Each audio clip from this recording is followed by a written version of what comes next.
Dino, come on then. Morgan Gibbs-White, joking, of course, earlier on about the disgraceful way in which I described Tottenham's conduct in this matter. That certainly, though, although tongue-in-cheek from us, is how Evangelos Marinakis, Nottingham Forest owner, feels about the situation. Fuming, as is very on brand for him, to be fair, about this situation. Extremely litigious, Evangelos Marinakis. Let's be careful. Allegedly very on brand for Evangelos Marinakis. But he is fuming. His complaint seems to be that he wasn't. Tottenham didn't go through the proper channels. He wants to know how on earth they were aware of Morgan Gibbs-White's release clause. Oh wow! How on earth? Because that never happens in football. He also wants to know why on earth Tottenham allegedly didn't go through the proper channels, i.e., submitting the bid to Nottingham Forest before agreeing terms with Morgan Gibbs-White.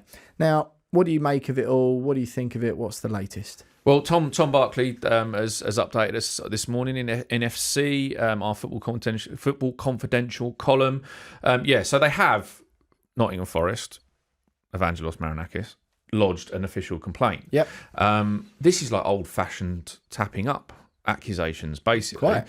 And it's quite. I find it quite funny because it's one of those things that's gone out of the game. You know, when I first started as in reporting, complaints about it? Or stories about it. Yeah. When I started in football journalism, and while you were still in short trousers, I think the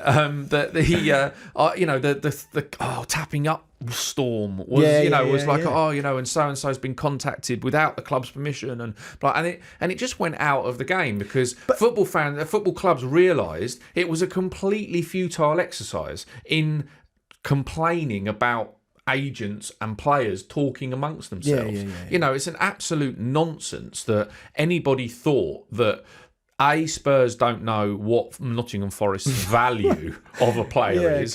B, what the wages are. Yeah. And you can go on websites like transfers.com and find out what a player's contract value is and find out, more or less what his wages are. So it's not I get it, right? I'm not saying that Nottingham Forest shouldn't be annoyed and shouldn't lodge a complaint. Fine, go for it. And what's the point? I think what they're actually trying to do is obviously eke out a bit more money. But they have put a £60 million clause in his contract, and that clause has been met. I mean, I'm not saying for a second Tottenham would do this. Please, I don't want Daniel Levy on the phone. This is a litigious minefield. It is a little bit, yeah. But what's to say that Tottenham haven't just said, well, that was just our starting bid. Yeah. We value him at £60 million.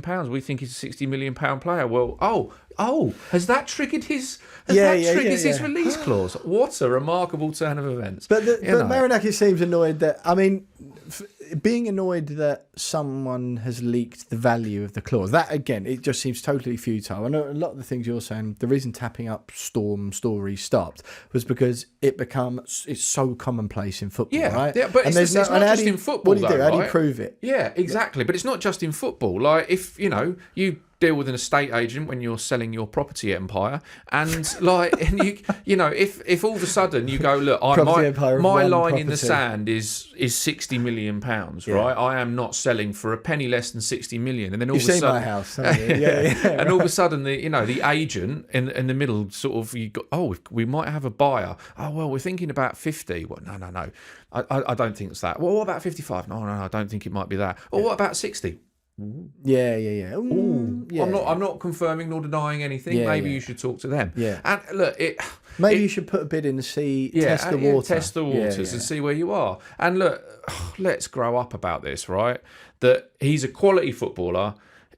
I actually love this from a Spurs, with a Spurs hat on. But Nottingham Forest have got to dig their heels in because they don't want to lose a quality footballer. So don't begrudge Nottingham Forest playing the game in it. But what is the end game? What happens now if Morgan Gibbs-White hands in a transfer request, which then I would imagine, and I haven't seen the final details of the contract, but if you hand in a transfer request, everyone else does. Yeah, but then that sort of opens up the possibility of a release clause. When do we hear transfer requests these days? But that's another reason about contractual stuff in football, is the reason that none of these players ever actually put a transfer request in is because they lose a loyalty bonus. Yeah, it's like when people say, "Our managers should just walk." It's like, what are you talking about? They're not going to. But in pounds. this case, it could be somewhere in there that there's a meeting halfway of Tottenham paying a certain amount of money, Morgan Gibbs-White waiving a certain fee, loyalty fee and your image right bonus and stuff like that. Exactly. Yeah. And then somewhere in there, Forest accepting that they've got a player that wants to play Champions League football and is desperate to go one step on to get into the England squad next year. Yeah. And is a player worth that much if he no longer wants to be there? So that's that. I'm not saying that Morgan Gibbs-White would do anything other than give 100%, but that's a really, really tight line. Yeah, he was back in training on Monday, wasn't he? Big smile on his face. The constant. There's a great video of him in the pub with a Forest fan that was doing the rounds on social media as well, saying, "You're going to stay, aren't you? You're going to." Actually, I think it was on the back of a golf course. Not to be unfair to Morgan Gibbs-White, he wasn't in the pub. He was at a bar at a golf club. Yeah. Obviously not drinking alcohol before pre-season, but yeah, so he was expected to have a medical on Friday in London, right? He's back in Forest training Monday morning, big smile on his face. Now, I got caught out on the radio on the Thursday. Mike McGrath, formerly of Sunsport, of course, was one of the first to this story, if not the first. And I was on air on the radio and just got sort of thrown this one at me. Oh, Morgan Gibbs-White to Tottenham, story's just coming out, £60 million. And at the time, I was a bit caught flat-footed, if I'm honest. And so, obviously with Elanga going as well, I'd be surprised, compared them to Brentford and Bournemouth. Forest, I'd be surprised if they had an appetite to let two of their star players go in after the amazing season they had last season. Wasn't aware of that stage of the release clause or of any of the detail since. Now, again, I think we're all agreed that it's a bit of a peculiar way, if not just a unique way of approaching things by Marinakis. Now, that's not unusual for him. He approaches lots of things in a unique way. In a unique way, yeah. Yes. Including referees and quite, and his own manager and sometimes. His own managers. Yeah. But just quickly though, do you see this one going through eventually? And for Tottenham, we've already got, we did Mohamed Kudus to Tottenham the other day. You said, not necessarily done there. Bit out of left field, to be honest. We haven't mentioned this before. Not huge reports around about it.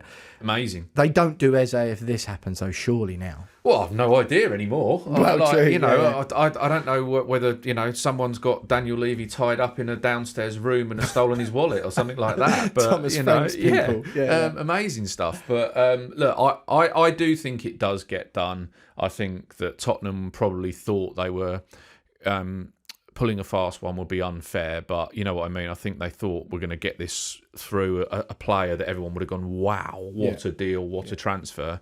To be honest, I think still at around about 70 million. That's wow, what a deal, what a player. For a long term, good age.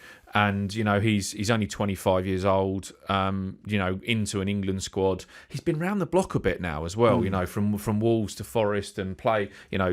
Forest have been promoted into the Europa League from the Conference League as a result of Crystal Palace. So, but he's 25. It's time to play in the Champions League. So he will. I think if you caught him very honestly, he'll want to go. And I'm sorry, Forest fans, and of Ross, one of my best pals, who I know will be watching this, who's a Forest season ticket holder. I know you're going to scoff, but it is an upgrade because of the Champions League for Gibbs-White to go to Forest to Spurs because of the Champions League. Yeah. Obviously, the European Cups and the history of Forest and all that stuff. I take all of that. Don't mention the stadium. No. Well, yeah, come on. But look, it is an upgrade because of the Champions League. If Tottenham were in the Conference League and Forest were in the Europa League, or Tottenham were in the Europa League and Forest were in the Champions League, this wouldn't be happening. Yeah. And that's the only way to look at it. And it is a mega exciting transfer.